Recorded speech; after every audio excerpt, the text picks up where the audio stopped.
یقین جانیے یہ صبح کے وقت مساجد میں اعلان کیے جاتے ہیں کہ قرآن مجید کی تعلیم شروع ہو گئی ہے، بچوں کو قرآن پڑھنے کے لیے مسجد میں بھیج دیں۔ تین مرتبہ اعلان کیے جا رہے ہوتے ہیں تو اس وقت دل خون کے آنسو ہوتا ہے کہ یہ وقت بھی امت پہ اب آنا تھا۔ کیا قرآن اتنا ہی ہلکا رہ گیا تھا کہ اس کے لیے منت اور ترلے کیے جا رہے ہیں؟ یار کبھی کسی پرائیویٹ سکول والوں نے بھی آ کر یوں اعلان کیا رات کو کہ صبح بچوں کو سکول ٹائم سے بھیجیے گا؟ کیا قرآن اتنا ہلکا رہ گیا تھا کہ جس کے لیے تین بار اعلان کر کے جو ہے وہ منت کی جا رہی ہے، اور پھر مائیں بچوں کو تھپڑ مارتی ہیں اور کہتی جا کے قرآن پڑھے۔ بچے کی آنکھوں میں آنسو ہوتے ہیں، میلے کچیلے کپڑے اس نے پہنے ہوتے ہیں، اور بعض اوقات رات کپڑوں میں پیشاب کیا ہوتا ہے اور وہ انہی ناپاک کپڑوں میں مسجد کی طرف آ رہا ہوتا ہے، اور ہاتھ میں اس کتاب کا پارا ہوتا ہے جس کے بارے حکم ہے لا یمسہ الا المطہرون، اس کو بے وضوئی کی حالت میں چھو بھی نہیں سکتے، اور پھر جو مساجد کے اندر کی حالت ہے وہ بھی ناگفتہ بے ہے۔ ایک قاری صاحب ہیں، 60 بچے ان کے سامنے بیٹھے، آدھا گھنٹہ کلاس کا ٹائم ہے، کوئی صاحب فہم مجھے بھی یہ بات سمجھا دے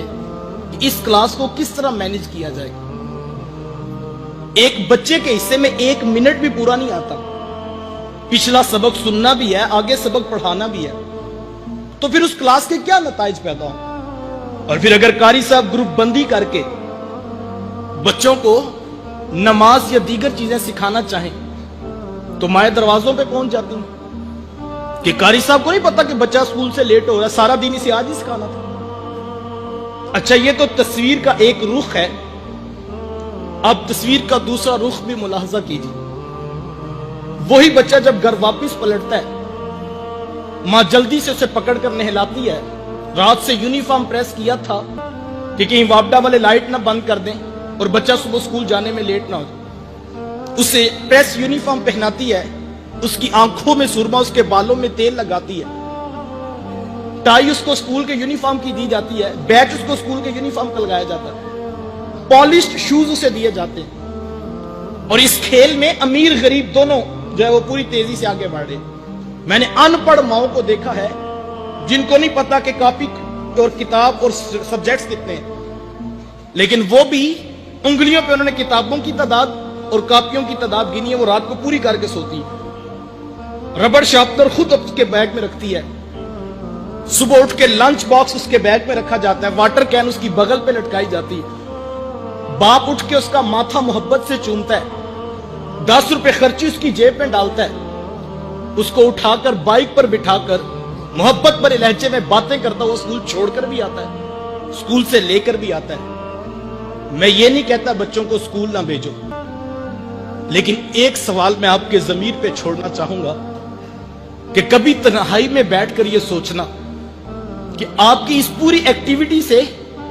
بچے نے کیا اخذ کیا۔ بچے کو یہ بات سمجھ آئی کہ وہ جو صبح تھپڑ مار کر مسجد میں بھیجا جاتا ہے وہ تو ایک اٹھنے کا بہانہ ہے، وہاں تو 3 دن بھی چھٹی ہو جائے نہ قاری صاحب کی طرف سے پیغام آتا ہے، نہ ماں باپ پریشان ہوتے ہیں کہ تو 3 دن مسجد کیوں نہیں گیا۔ اور یہ اصل کام ہے جس کے اوپر پورے خاندان کی توجہ لگی۔ آپ کہتے ہیں یہ میری بات نہیں مانتا، یہ ماں کے ساتھ بدتمیزانہ لہجے میں بات کرتا ہے، تو صاحب معذرت کے ساتھ پورا سکول کا سلیبس اٹھا لیجئے، آپ دیکھیں کتنی پرسنٹیج ہے، کتنی چیپٹرائزیشن ہے